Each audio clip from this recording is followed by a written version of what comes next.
Welcome to the Weather Spot on this Thursday evening, just before 5:30 PM, and I've been tracking our incoming weather pattern. It is an interesting one. Interesting in that we're all gonna need to pay attention, me included. So I wanna let you in on a little, of what I'll be paying attention to, what makes this so difficult to predict.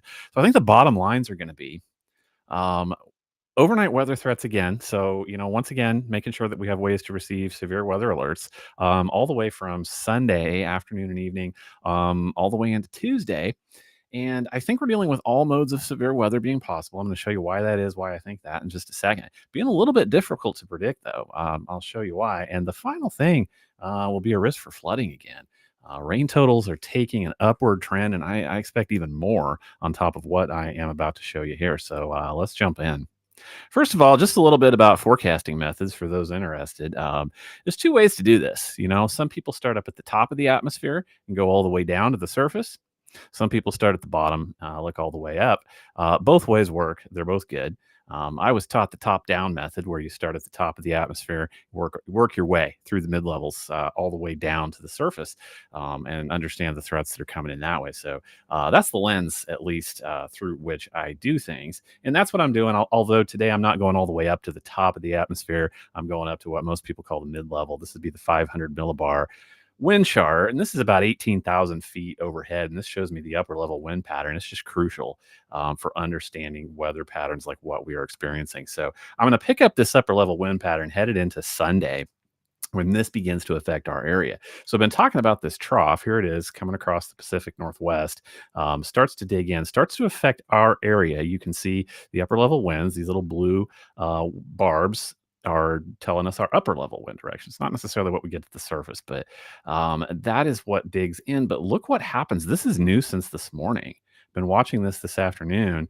Here comes that trough, but negative tilt is what I'm seeing there. It's slight, and then it picks up late Sunday night, taking more of a negative tilt. This makes us immediately alert for severe weather for all modes of severe weather. We're talking about strong damaging winds, large hail, even tornado risk when we start to see a negative tilt. But that's not all. Look what pops up as one possible solution. Again, this is just model data resolving this. What happens is that trough pulls apart into two lows, and they spin around each other. They spin around a common axis, and this is called a Fujiwara effect.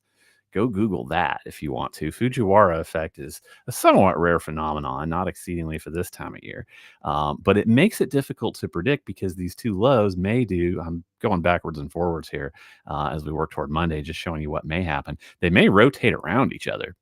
And so we don't have that typical orientation where that low is going to stay together and swing off to the northeast. These two lows, may just rotate around each other. So that means that they just hang out. They continue doing that, and that brings us the potential for heavy rainfall as well. So that is what has cropped up in this afternoon's data that I wanted to show you.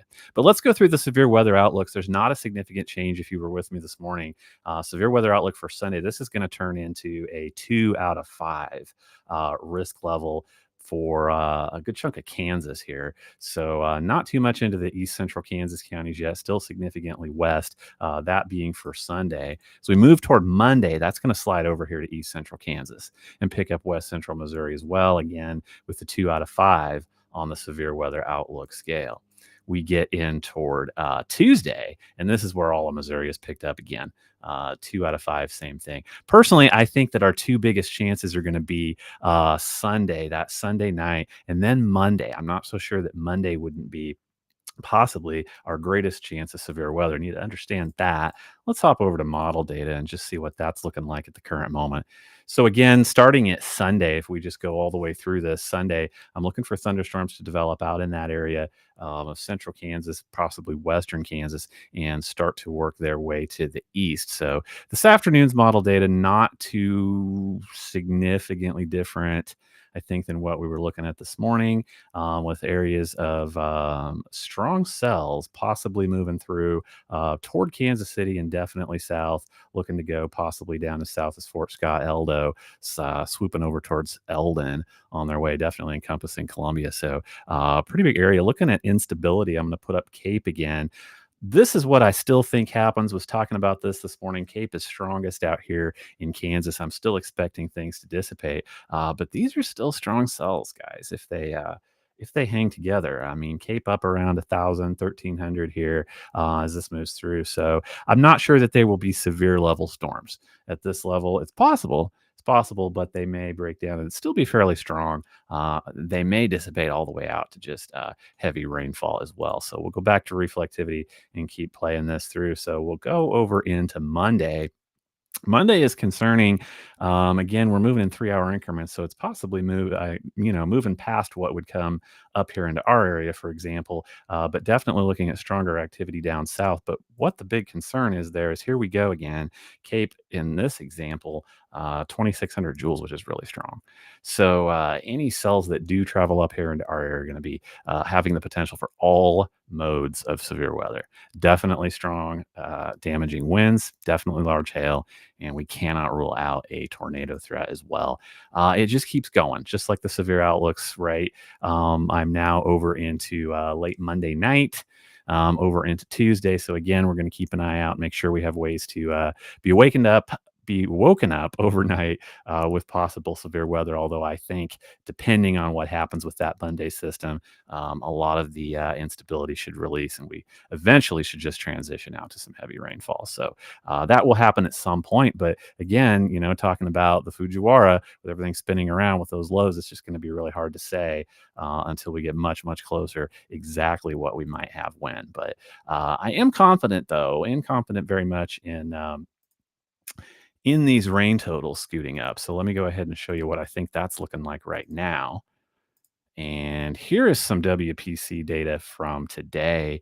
These are up. These are almost double what I was showing you this morning, right? So, I mean, we're up to well over 2.5 inches in Cass County, almost 3 inches up in Jackson County. So over towards Warrensburg, Sedalia, we're up over 4 inches possibly. This is looking all the way through Wednesday afternoon, by the way. So this should pick up all the precipitation. Honestly, I think these numbers are going to go up again by tomorrow morning.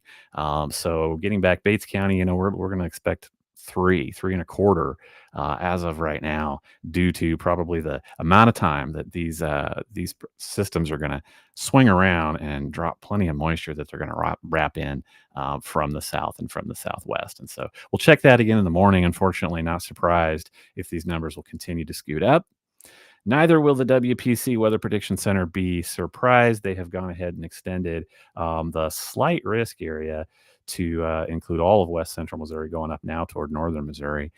So like I say, I think that's something we're going to pay attention to as well. Some of you in the mix probably figuring out that you may not get severe weather, nothing I've shown you in the forecast area looking to come through your area. Heavy rainfall, though, I think we're all in for that, especially through Tuesday night, picking up those big totals into Wednesday. So that's the afternoon look. I think we need to take a look again in the morning at those severe factors. But right now, like I'm saying, Sunday evening will be the time to watch, Sunday night, and then again Monday as well. I think those are our severe weather threats. So we'll keep an eye on it. You're welcome to join me here. We'll cover it all. We'll go through it. We'll get through it together.